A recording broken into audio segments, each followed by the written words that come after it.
Welcome back to the Wolf of Queen Street podcast series. Welcome back if you listen on the audio podcast or the YouTube series. Welcome. The Wolf of Queen Street is an entrepreneurship podcast series that brings people here to tell their stories of how they've overcome certain challenges, darkness, or achieving success in the niche that they are talking about or the business they're running in today.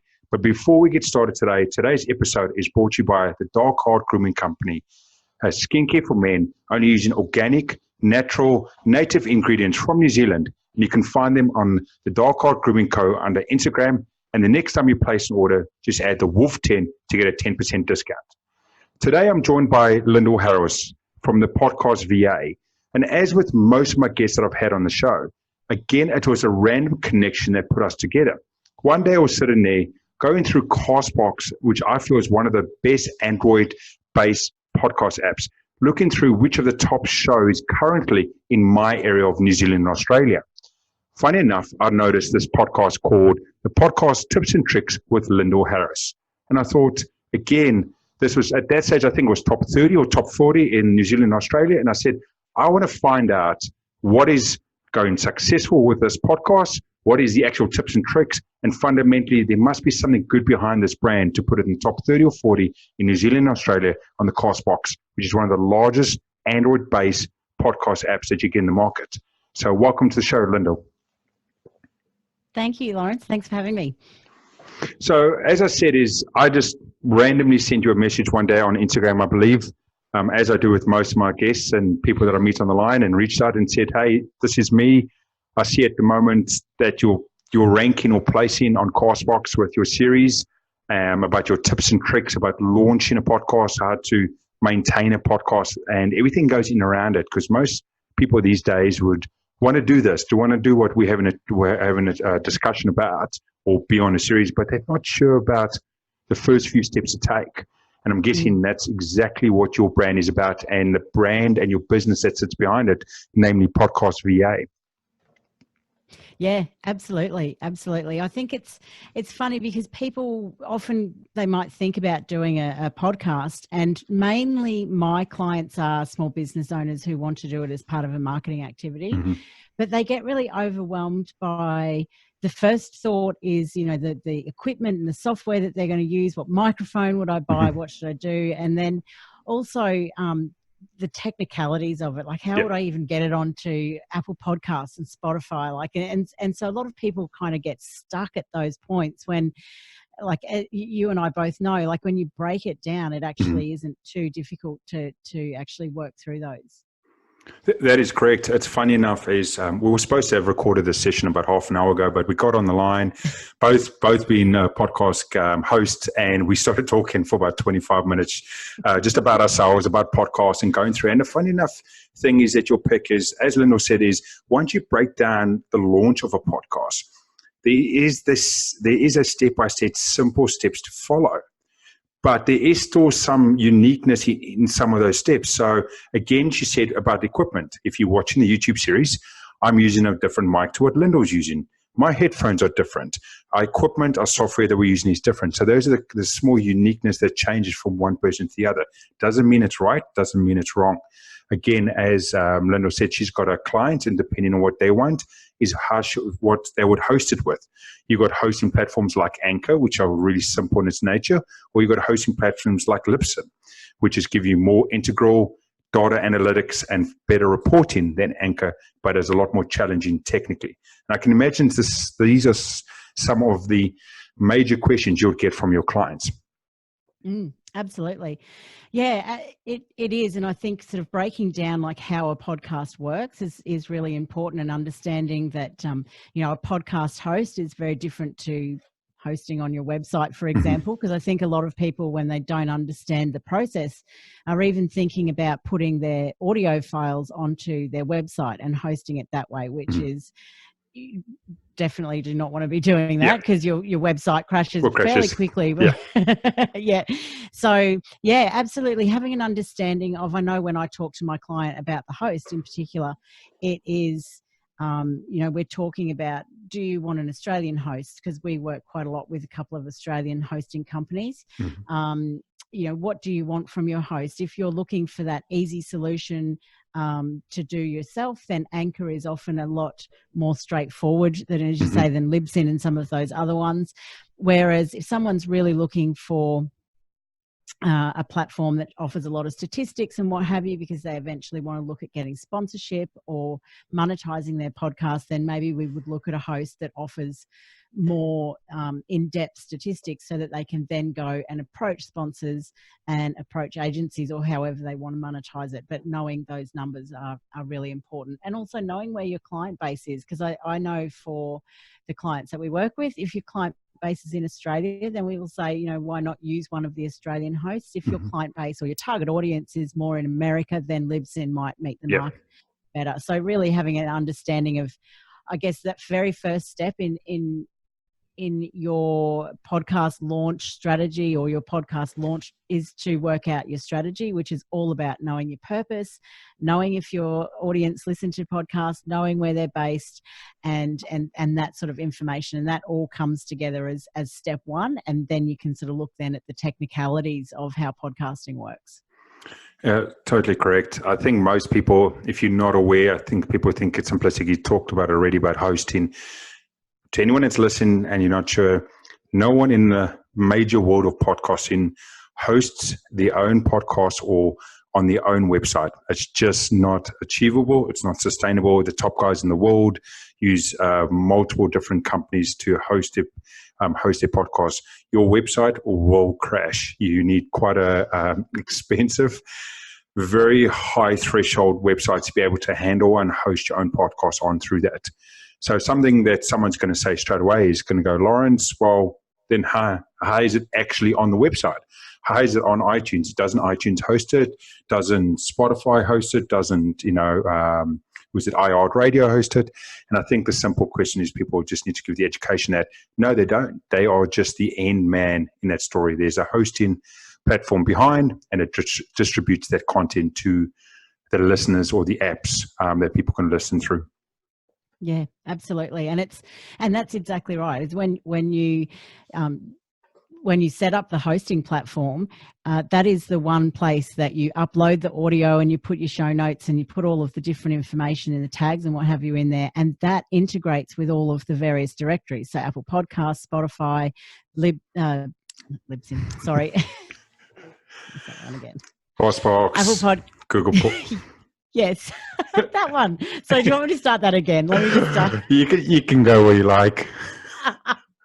Okay, so Apple Podcasts, Spotify, Google Podcasts, all of them that they integrate with, it'll push it out there via an RSS feed. So, and then most people, when they do have it on their website, have put an embedded audio player back on their website, or they have a plugin that works with their hosting platform.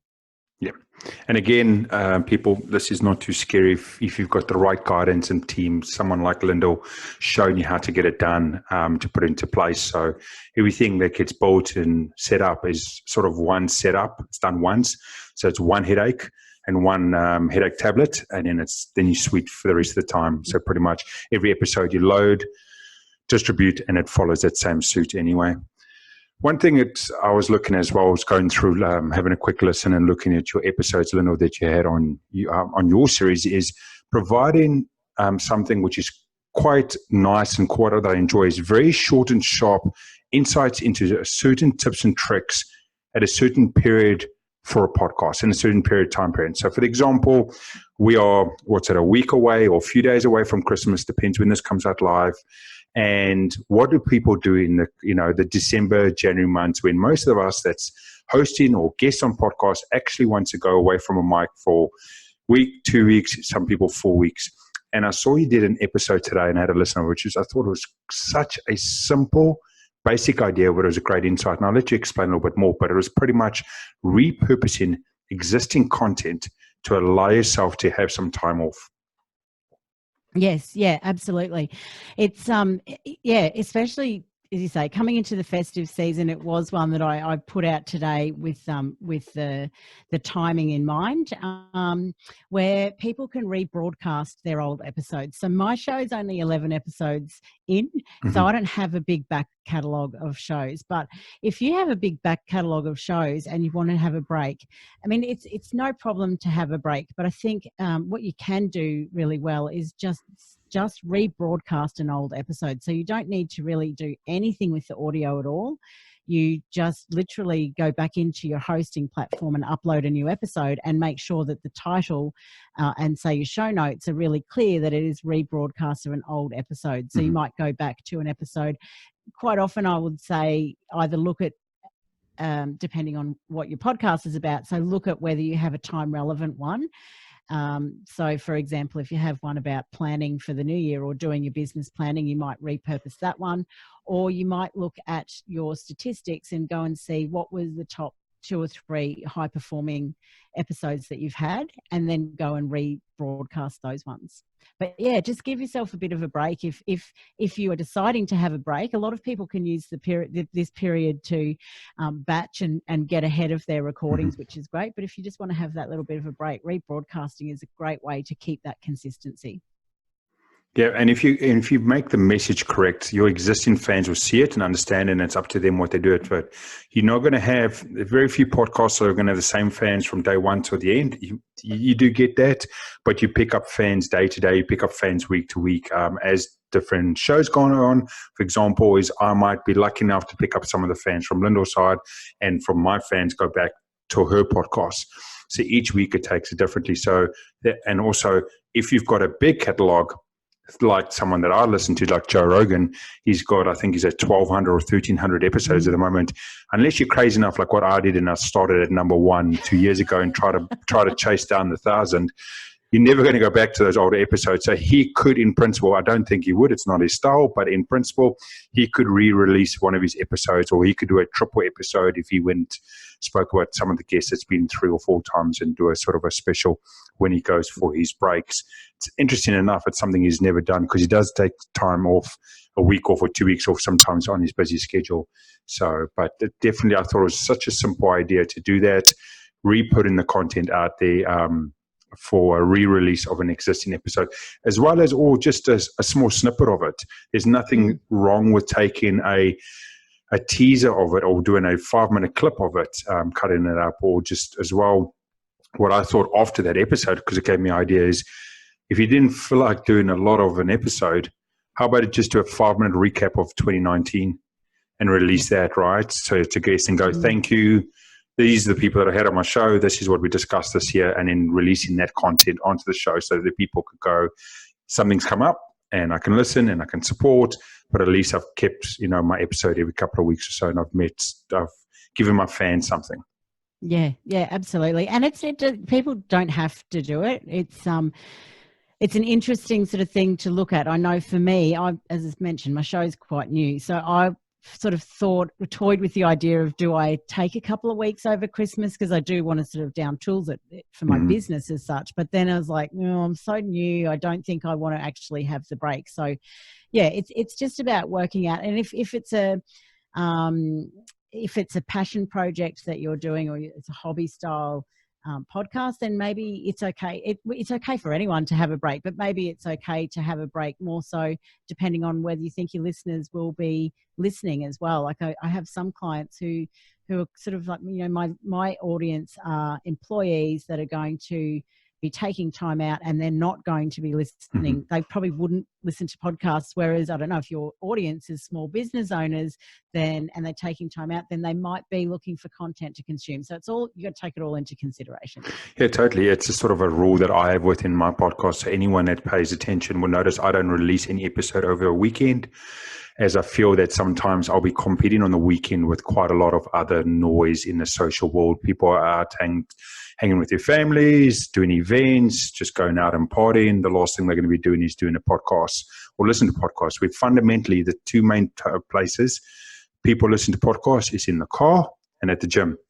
So on the weekend, people are not necessarily going to the gym as much, and then most of the time sitting on the couch, enjoying a drink and watching the local sport or local reality show that they've missed during the week. So it's a sort of a rule, and understanding your audience of what you want to generate out as well. Yeah. Something you also mentioned earlier is talking about your understanding about a podcast and launching it and knowing where you want to go and the hosting platform and so forth. You mentioned something about sponsorship. Now, I believe to a lot of people that I talk to that have not yet got into the game, they think, okay, going into podcasting, A, might be easy, B, might be easier to make money, and C, sponsorship will just come along. But anyone that's listening, anyone that's watching, after myself, that's been in for 10 to 11 months, Lyndal's you've got a business for 3 years, it does not come easy in sponsorship or money unless you have something that's gone viral or you're very, very exceptionally lucky. I think there's a misconception about sponsorship and the ease of this because people don't understand that there's a relatable sponsorship to the CPMs or the click per miles and how big that number is to how small of a sponsorship you'd actually get from some sponsors. Do you want to provide some sort of insights around this that you would likely have seen in your experience, Lyndal? Yeah, yep. Look, yeah, when it comes to sponsorships, it is a really interesting topic, and that cost per mille that you talked about, which is a cost per 1,000 downloads. Correct. You've got to launch with a fairly big audience, or you've got to have built up a fairly big audience to make that kind of sponsorship work for you to actually make anything that's reasonable. So, and if you're getting 1,000 downloads per episode, then you're in one of the, you're in a very high percentage or top percentage of podcasters, because that is a great number to have. So I think there's probably better ways that you can think about monetizing your podcast rather than the sponsorship. But if you have an audience, if you have a big social following and you can pull those numbers together, then like your email list, your Instagram following, your Facebook, all of you, if you can pull good numbers together, then you can definitely put together a sponsorship package and approach someone. I think the more niche you are as well, or if there is somebody who's aligned perfectly with your audience, then you've got a better chance of getting that sponsorship. I think some of the more some of the better ones that I've seen, or the more successful ones I've seen, are where the podcast host puts together their own package and then approaches somebody, and it's not necessarily on this cost per mille basis. And so I've seen people put together, as I say, pull all of their social reach numbers together and then go with a package that might just cover their production. They might not be looking to make a lot of money from it. Certainly probably the easiest way to make money from your podcast is if you have a course or you have some products or something of your own that you can funnel them into your business, into your products and services.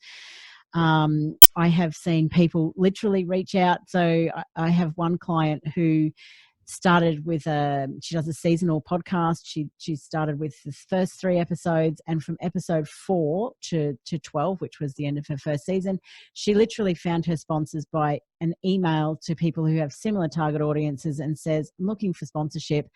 Would you pay X $100 and this is what you'll get for it? And so sometimes I think we overthink how we can monetize it, and we can sort of really break it down into reaching out and asking, knowing your numbers, and funneling it back into some of your own products and services. That's correct. And I think also something just to put out there to anyone that's thinking about it, that's watching at the moment, that's thinking about launching a podcast. So as you talk about the CPM, it's 1,000. They call it click per mile or so forth. It's 1,000 clicks or 1,000 downloads, depending on whether you're clicking ads or you're listening to podcasts. But something to also understand that is that the average sort of sponsorship that you can get if you're a normal podcast is anywhere from 20 to maximum about $100 per 1,000. And $100 per 1,000 is actually a lot of money. So realistically, you sit in between a 20 and 30, maybe $30 to $40 mark if you've got a decent. That's per 1,000 downloads. And as Lyndal said, if you get 1,000 downloads in an episode, I saw the stat actually recently, and it was something crazy. Like if you got 1,000 downloads an episode, you're in the top 5 or 10% of podcasts worldwide. That's how, as low as it sounds, that's how high it actually is in the podcast world. So you got to be in the top 5 to 10% to make $20 to $30 an episode, and then find a sponsor to be able to give you, 10 episode sponsors. And also the challenge that most people will do, most people will do 1 episode on a podcast and walk away. also most people that continue to year one won't continue to year two because of the work that's put in there. So don't start off the bat. The biggest thing is and trying to chase that sponsorship when you launch a podcast, because you need to understand that you need to put in the hard work so that you got a foundation to take to a brand, as you said, to package it and be able to show it there, because otherwise every week you're going to go, oh, I need to chase that 1,000 and chase that 1,000. You're going to be thinking about your brand in the wrong way to be able to grow it sustainable and grow it in a way that brands want to actually link to yourself.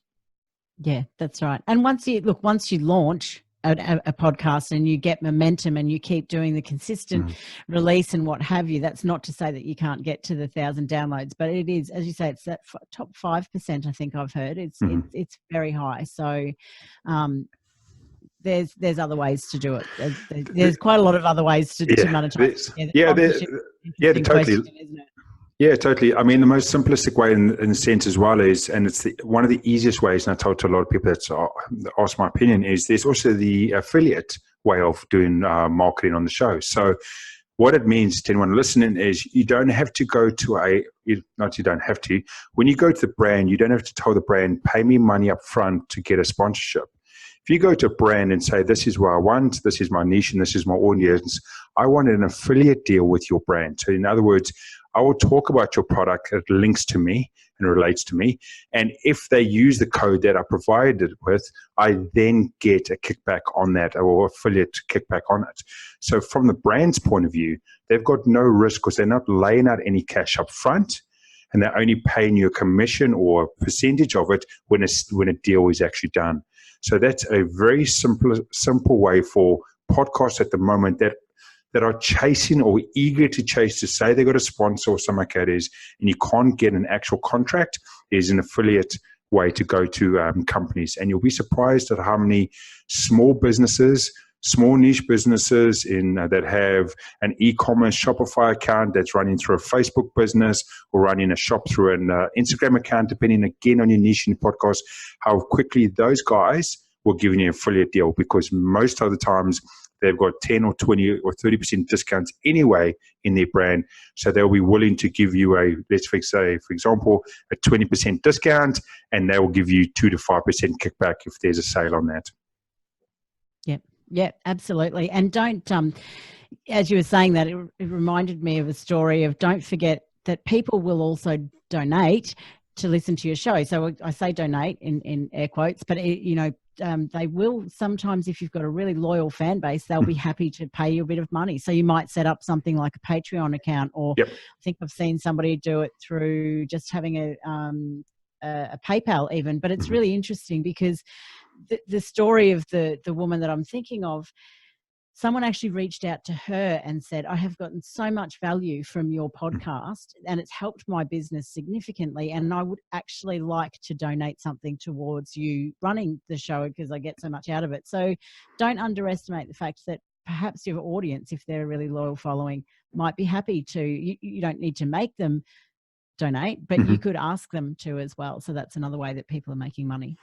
Yep, totally. And what is your consideration or thought about, do you have to or don't you have to? Again, I guess this is how long is a piece of string, but do you need a .com or website when you're doing a podcast? What's your consideration in that space? I personally think, yes, absolutely you do. It's an interesting conversation. And again, I'll say it because predominantly my market are small business owners. So I would be saying that most of them have got a website. Yep. So I would say just add the podcast to the website. I don't know that you necessarily have to have a website specifically for the podcast. But the reason I say that is, if from a business sense as well, and I'll cover off the sort of non-business sense after I've said this, but from a business sense, you are in your marketing, you're sharing your website URL. So you might create a post per episode, and then you're sharing the link to that episode so that people are going back to your website. The embedded audio players there, they're listening to it there. They can go off to subscribe in the various directories once they hit your website. But two big things is, one, they're on your website, and then they can go, oh, I wonder what what this person. So I'll use myself as an example, just for want of a better one at the moment. But if I send people back to my website, they might go, oh, okay, so what does Podcast BA even do? And they can go and see my services and see what I offer. So they're right there to go, oh, actually, I don't want to do this anymore. You got someone behind you. To anyone on the audio podcast at the moment, Lyndal just had a little guest just stepping behind her into shot. So quite funny. Continue. Sorry about that. Not at all. Okay. Oh, that's brilliant. So no, continue. Yeah. Anyway, I would say absolutely you want to have a website so that people can come back and see what you're doing. The other advantage there is that you can put a pixel on your website. So if you want to capture people's information and then do some ads to them down the track, whether they be Facebook ads or Google ads or whatever, you've caught their information because they've visited your website. So I think that retargeting there is a really, really valuable. So from a business point of view, I think if you've got a business podcast or it's related to your business and it funnels into it, then absolutely a website is really important. If you have a hobby podcast or a passion project and the website is just it's a big extra step, then I don't think you do have to have it. On saying that, in one of my episodes with I was talking to Kate Toon and SEO and what have you, and she was like, but look at some of the podcasts that have started out as hobby podcasts that have turned huge. So like My Dad Wrote a Porno is just one of them that has now got, shows and all. Reality, isn't it? TV show as well. Yep. Yeah, there's all sorts of the bits and pieces that have come along from that podcast. So different people, view it differently. But I definitely think it's a great idea to have a website for it. Because again, it's a place where you can put your products and so forth and anything additional that's part of your brand in that space, and people can go in there. Because all you need, and in the viral world of social media and so forth, all you need is one thing to come off. And if you don't have the .com, it is fine, but you got to make sure you've got good strength in other platforms of whether it's on social media, whether it's on YouTube and so forth. So if people are searching for it, they can find it. So if something goes viral overnight and they search my name or they search Lyndal's name, they need to be able to relate to where to go to it. And if you don't have either a .com or website to do it, or you don't have a strong presence in the social media space, you're going to lose that small chance that it happens, but then anyone that's trying to search you as well. Yeah, absolutely. And I think probably one of the reasons I harp on about it, if you've heard me talking about the website URL, is you definitely want to share that in your marketing. But if you don't have one, that's okay. I'm not even going about that, but please do not share your Apple Podcasts link to an episode. I see it so often, and there are so many podcasters that are using Android devices now that if someone's sharing their Apple link to a podcast, they're basically, their audience feels, they're getting really annoyed because they're kind of like, well, you just sharing the Apple link, I just can't be bothered to go and look for this. So if you're going to share a link that's not a website link, share one that is something that anyone can click on and go to the episode. So it might be your Spotify host's link. Yeah, it might be Spotify. It might be your host's link.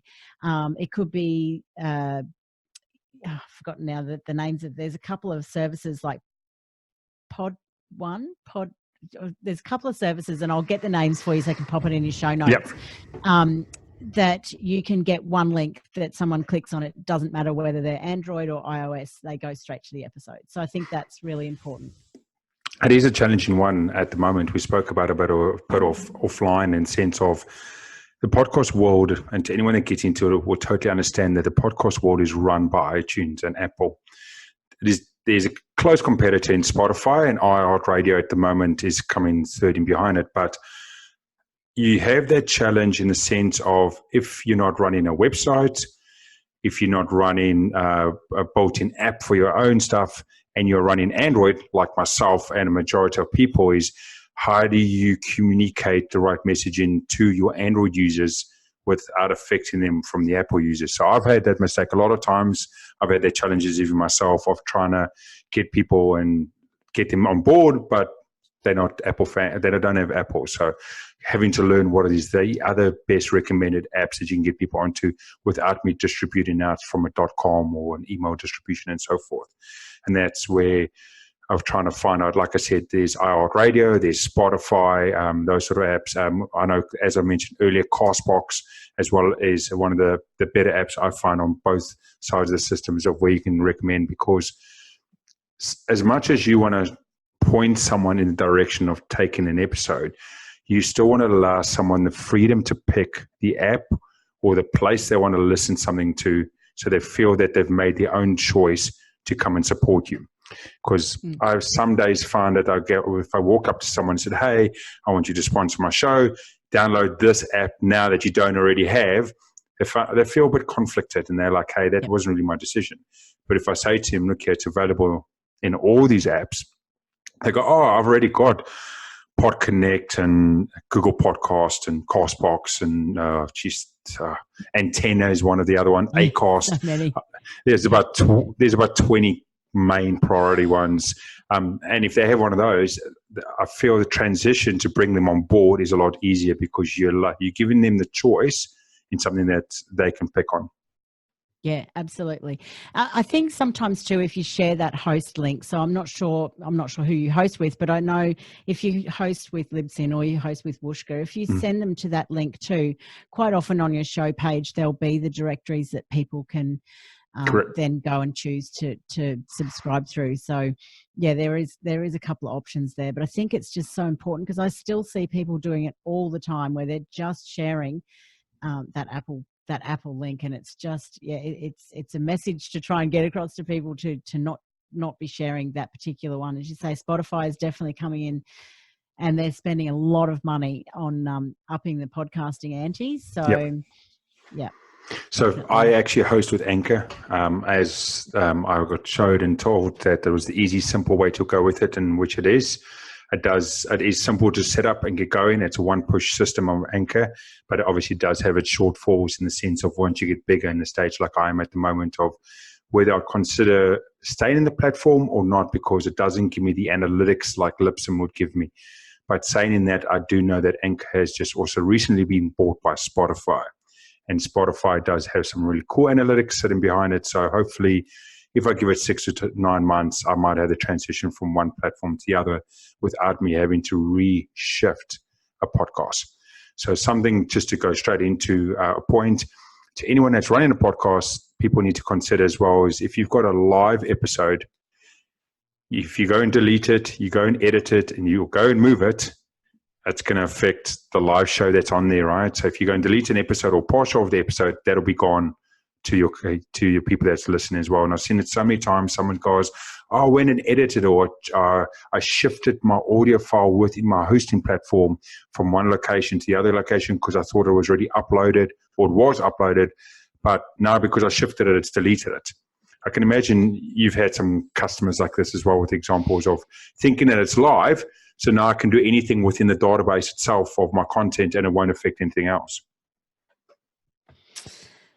Yes. I'm just trying to think if we've had any. I've probably had one or two where they've done something and then it's gone and it's deleted, but not too many, touch wood. not too many. I don't know how Anchor works, but I know with some of the ones that I work with more often, it's a matter of make sure you replace an audio file, and not if you've put an episode up and you wanted to, I don't know, re-record it, for example.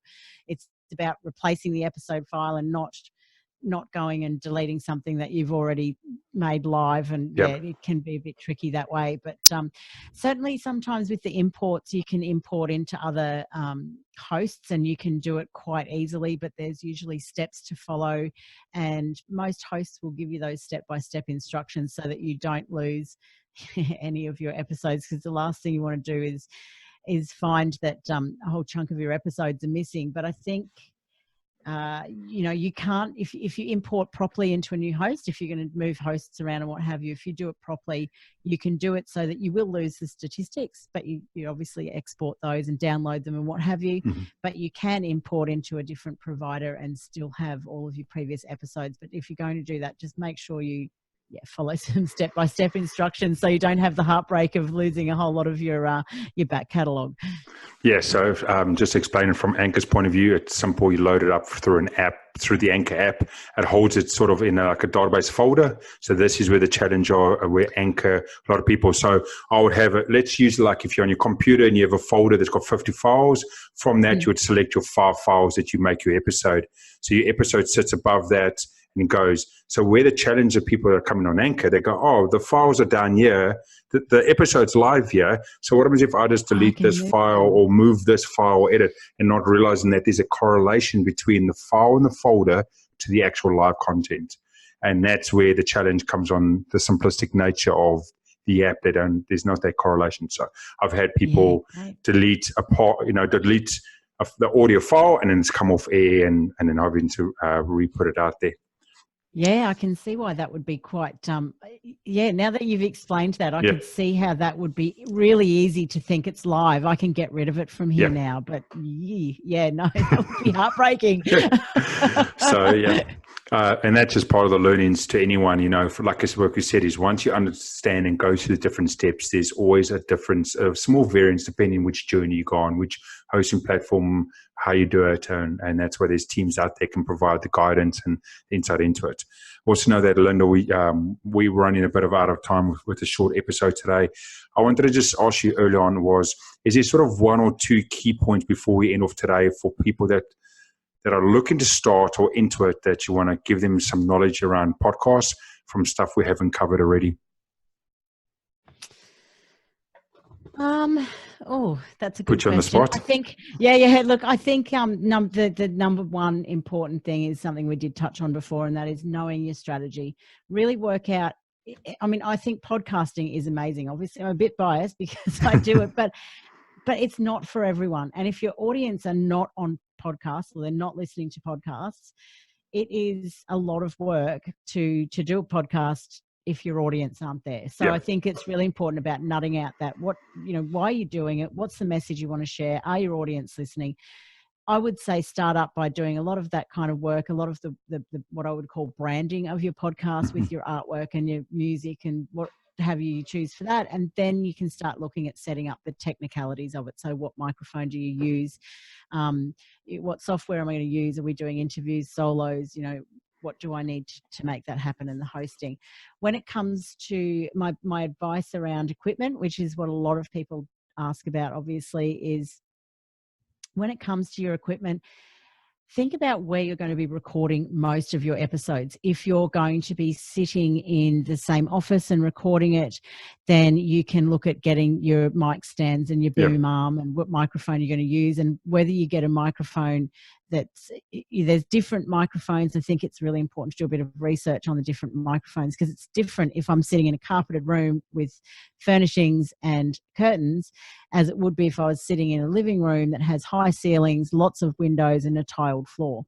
So, because you're going to get a lot of reverb from that. So really be thinking about that stuff before you go and spend money on equipment. And my other piece of advice there is you do not need to spend a lot of money to get started, and please don't go and spend a lot of money to get started, because you might not like it after 7 or 8 episodes, or it might not do what you want it to do. And you can start podcasting on a shoestring. Well, you can do it for free, but I would suggest that you go and spend a little bit of money on a good USB mic, and you can be up and running for under $100, but just maybe invest in that microphone and just try it. You don't have to wait. You don't have to wait for everything to align perfectly. I am a bit of a perfectionist myself, and I think podcasting's that thing that you just need to start and then just get better on the way. Learn. Like, everyone hates the sound of their own voice. Everyone has imposter syndrome. A lot of people have imposter syndrome.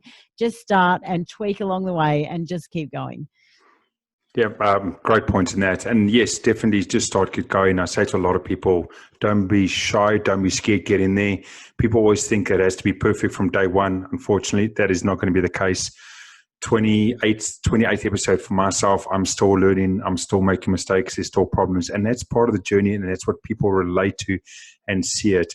I'll go back to episode 1. I recorded from a cell phone. We recorded in a normal closed-in room. The audio wasn't as great, but the episode came around. The content was still good, but the audio quality wasn't it. But it's part of the transition you can go into there. So you definitely can get into it. And I do agree. If there's one thing you got to take or start with is start with a great microphone, because when you can get the audio across correctly, as well as the video that's going across at the moment for the likes of YouTube and so forth. But I'll just add on top of that, don't be scared to add your content into as many platforms as you can, audio, YouTube video series, and so forth. I made the let's say the word bad judgment that I felt I wasn't prepared. And in my first 14 episodes, I did not put on YouTube. So I missed 14 situations to build a bigger brand on a different platform. But now, since then, I've done every single video or every episode onto YouTube to allow that. So don't be scared. Jump in and you'll learn along the way.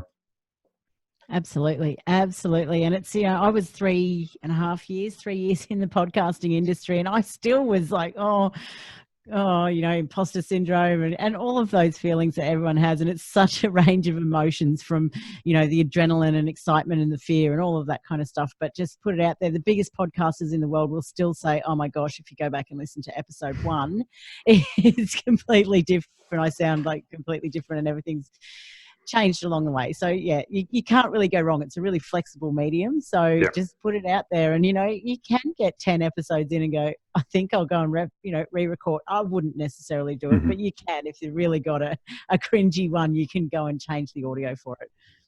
Yeah, totally agree with that. Before we end off today, Lyndal, do you want to just give everyone that's listening on the show at the moment just where they can find you, social handles, website, preference for your podcast platform?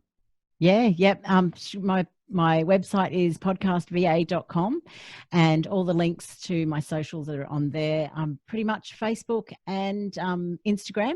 And I actually run a Facebook group called the Australian Podcasters Collaborative, and we accept people that are not in Australia. It grew as more of an Australian community, but it's really starting to grow now. So if anybody would like to join that, that's from people who want to start a podcast right through to seasoned podcasters, welcome in that group. So yeah, if anybody wants to do that, they're more than welcome. That's awesome. I'll make sure when I release the episode, I'll make sure that all your links are in the feed as well, so people can find that information. And again, thank you so much for joining, coming on the show today. And to everyone else that is watching or listening on the podcast series today, thank you again for joining in and coming to this episode, having a listen to see on some of the tips and tricks of how you can launch your podcast series and how you can take to the next steps. And until the next time, have a beautiful and powerful day. Thanks, Lawrence.